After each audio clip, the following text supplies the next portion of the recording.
সন্ধেবেলা ওখানে আর যাইনি, যেহেতু আরতি দেখতে গিয়েছিলাম। এত নিস্তব্ধ মায়াপুর আমি প্রথমবার দেখলাম, বিশ্বাস করো। খুব ভালো একটা এক্সপিরিয়েন্স হলো। আমরা ঢুকেছিলাম হচ্ছে মায়াপুর ইস্কনের মন্দিরের ভেতরে, যেখানটায় সন্ধ্যা আরতি হয়।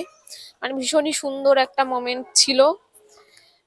এমন ফিলিংস যে মনে হয় সবকিছুই ভুলে যায় ওই টাইমটাতে। তো ওইখানে আমরা পুরো আরতি টাইমটাকে কাটিয়েছি। এবারে বেরিয়ে এই সামনেই একটা যেখানে আধ্যাত্মিক শো হয়, একটা থিয়েটার আছে মায়াপুরের মধ্যেই। এই যে পাশে আমাদের টিকিট কাটা কমপ্লিট হয়ে গেছে, এখানে কিন্তু বাইরে জুতো রেখে আসতে হয়। রেখে আমরা আপাতত এই থিয়েটারের সামনেটায় দাঁড়িয়ে আছি, কারণ কি ভেতরে এখন শো একটা চলছে, 25 মিনিটের শো হয়।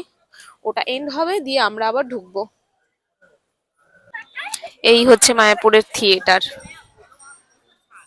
এখানে মহাপ্রভু গৌরাঙ্গকে নিয়ে একটা আধ্যাত্মিক শো চলেছিল, যেটা আমরা দেখার জন্য এখানে ঢুকেছিলাম। তো তোমরা মায়াপুরে গেলে এটা একবার এক্সপিরিয়েন্স করতেই পারো, ভীষণই সুন্দর।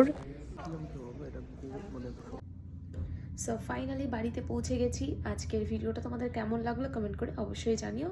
ভালো লাগলে লাইক কমেন্ট শেয়ার করে দিও, আর ইউটিউব চ্যানেলে দেখে থাকলে চ্যানেলটি সাবস্ক্রাইব করে দিও, আর ফেসবুকে দেখলে ফলো করে দিও। বাই।